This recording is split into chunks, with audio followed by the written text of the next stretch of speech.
Story 1. A third-hand story from a former coworker.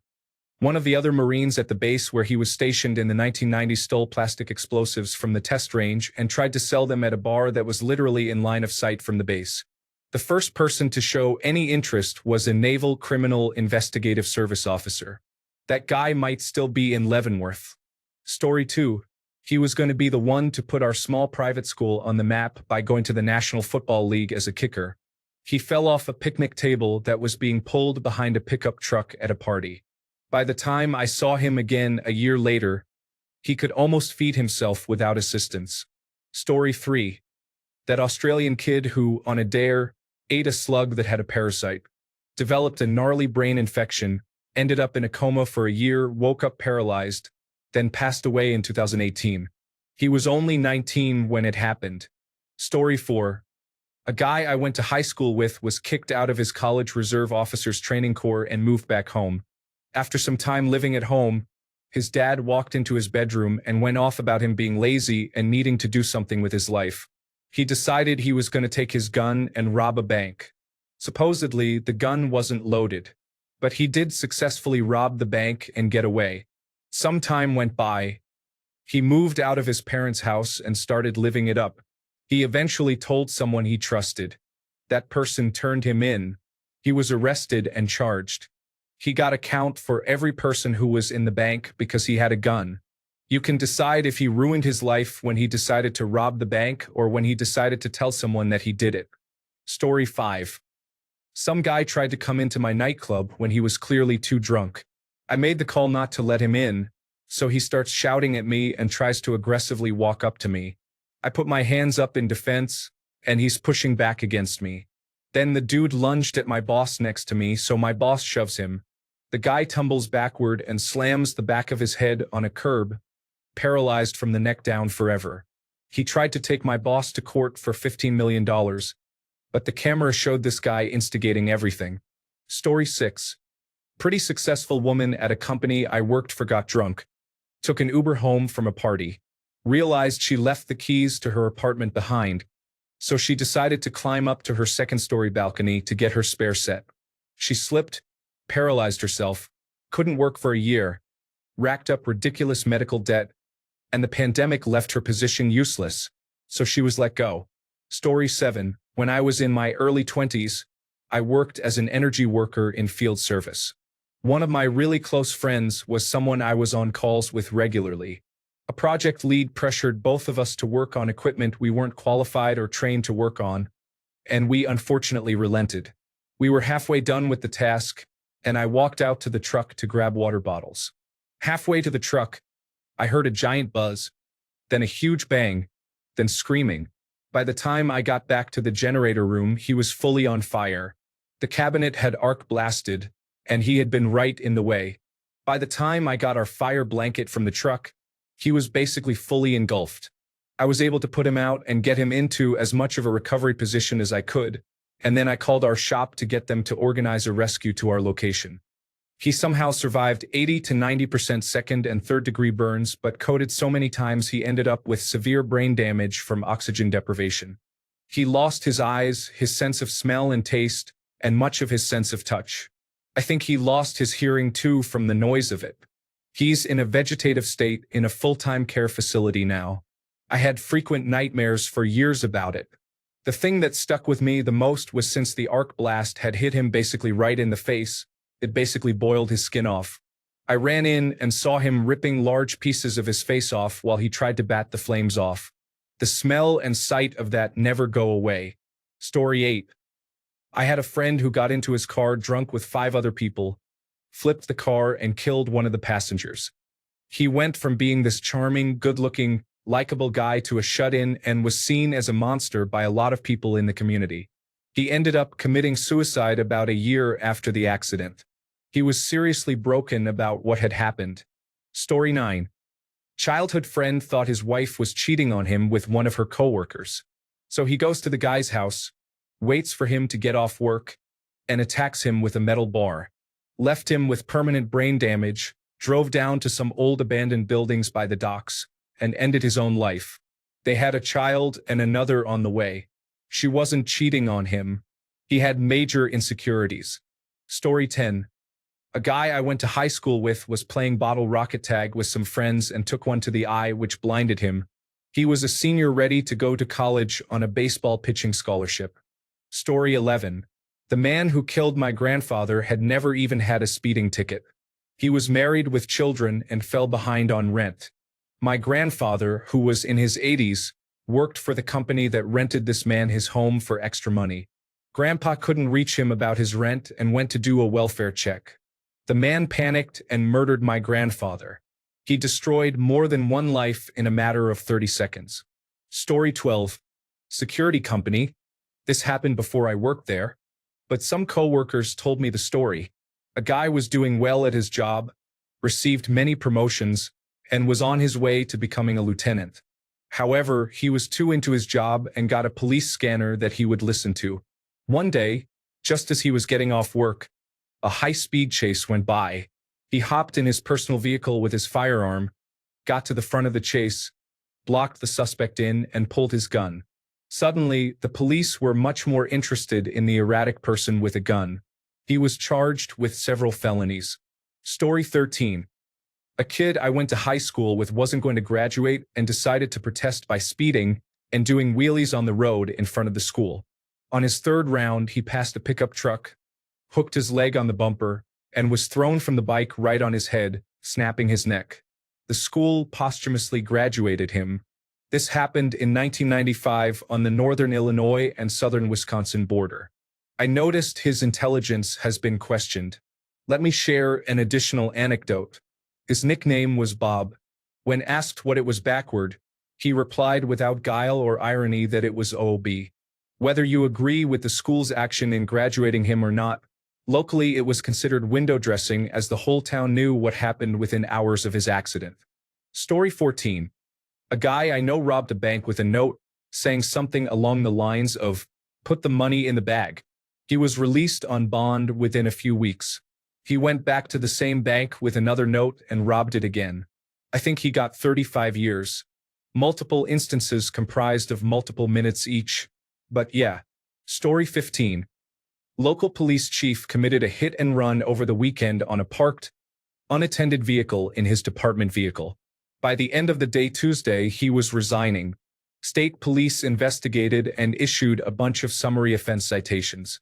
Driving under the influence was not among the charges. No one was hurt and the chief resigned, but there's only one reason you drive away from hitting something after midnight. Story 16. A neighbor, his wife, and his friend and the friend's wife were at the neighbor's house. The two men both got into arguments with their wives and decided to go out drinking down the street. A few hours later, I was woken up by my sister banging on my bedroom door. I was staying with them at the time because a car crashed, probably going 80 miles per hour in a 25 miles per hour zone, right next to our home. I jumped out of bed and went outside to see the neighbor's car crashed into a tree with two men trapped inside. The tree the car hit stopped them from crashing into another neighbor's house, and they hit it so hard the battery was in the street afterwards. Their car caught fire and we had to watch them burn to death. I still see it and smell it every now and then when trying to sleep. I had never met the wife, so I had no idea who she was when she came up and asked me what happened, so I said some guy crashed his car. She took off running after she recognized the car. I can't believe I told her that her husband died so bluntly. Story 17. He was excited to see a band. He decided to slide down the escalator wall between the up and down as he went to the subway. He tripped, fell 2 stories, and that was the end. Story 18. Excluding accidents and fights, a man became intoxicated at a corporate holiday party and engaged in consensual kissing with a colleague who was 1 rank lower. Human Resources was unimpressed with the violation of the zero-tolerance policy and fired him for cause. His actual wife was also unimpressed with his excuses and filed for divorce. Story 19. The 17-year-old girl was driving 105 miles per hour down a dark desert road at 6:35 a.m. Next week will have been 3 years since it happened. She hit me head-on, and that was it for her. I drive past her memorial on the side of the road every day, and I think about how someone with so much ahead of them could lose everything due to one bad decision. I lost my teeth that day, but she lost a whole lot more. I hope her family is doing well. This is probably a tough time for them. Story 20. A kid in middle school was walking home with headphones in, stopped to wait for a train to pass, but was unfortunately standing on another train's tracks as he waited. Story 21. A kid I went to high school with did not look both ways when he was crossing the street on his skateboard. A motorcyclist hit and killed him. The motorcyclist was hospitalized and lived. Story 22. My former roommate had a great job, made great money, and had his own house in which I rented a room.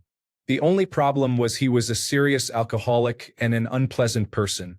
He'd get up at 4:30 to go to work, get off at 2, and then go to the bar until 11 every single night.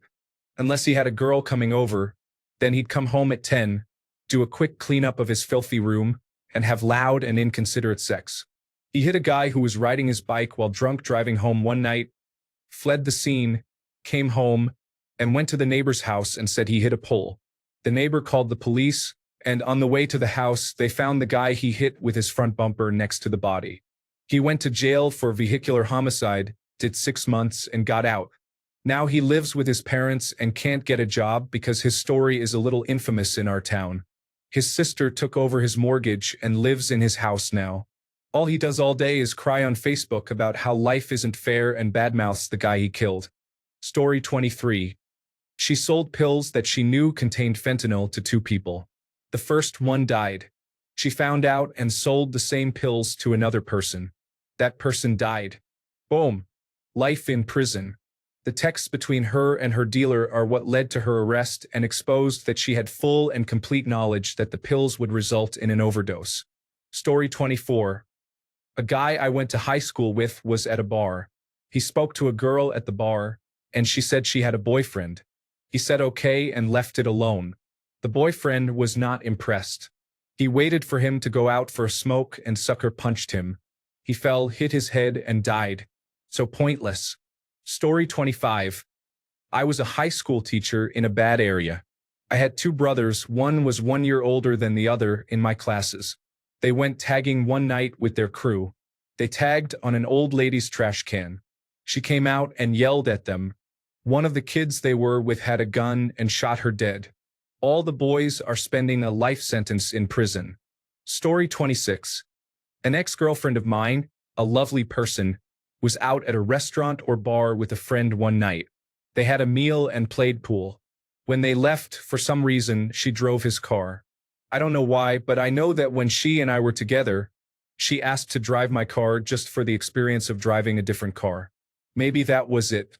I imagine driving in someone else's car, you take a few extra seconds to adjust the seat and mirrors and get your bearings. Unbeknownst to her, a teenager was driving a Mustang nearby. He was angry because someone passed him a mile earlier, and his ego was hurt. He decided to catch up to the person and floored the Mustang, reaching speeds in excess of 100 miles per hour. As my ex pulled out of the parking lot to cross the median, she had no way of seeing the Mustang barreling toward her over a hill. He crashed into her, killing her and her passenger. 2 seconds earlier or later, and they would not have made contact. I went to his trial. I remember her poor mother sitting there stone-faced while testimony was given. Several lives were ruined in that moment. My ex was only 26. She never got married, never had kids, never found her way in life. Story 27. My father punched a window out of anger and severed the artery and ligament in his bicep. He almost bled out. This effectively removed his ability to work with his hands, which was the one thing he had going for him. He then became a moody, problematic alcoholic. Actually, he always was one, but he became way worse after this. He then beat the neighbor across the road with a pipe after they got drunk and got into an argument. He was arrested and went to jail. My parents lost the family home. They ended up splitting. I went no contact with him. 2 years later, he took his life. Story 28. Former roommate and friend. Building a decent career, coaching a local youth sports team, attending graduate school, and just bought a house. It turns out he had a large collection of child pornography that he obtained on the deep web. It was custom photoshopped with the faces of kids from his youth team.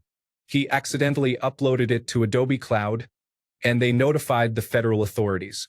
The trial is ongoing, but he's likely going away for a long time. Story 29. There is a guy I went to school with. Super smart, full ride to a good college out of state. We were seniors at the time, so around 2019. We had a guy come in and give us a presentation on World War II stuff, including some guns that had the firing pins taken out. The guy took a picture of one as it was being passed around and posted it on Snapchat with the caption, "Don't come to school tomorrow." He got suspended, lost his scholarship, and we never really heard from him again. He is still alive as far as I know, but he is keeping his head down. Story 30. My dear friend and ex, whom I met back in high school, worked for the Conservation Corps and loved it. He had such a passion for the natural environment and had recently been accepted into university to pursue a degree related to environmental sciences in the fall. One day in May of 2023, he was out in the field on a four-wheeler, doing his job, and he was on a steep hill. He somehow lost control and the four-wheeler flipped and crushed him. He was 26. I remember him fondly and often, and I hope he didn't suffer.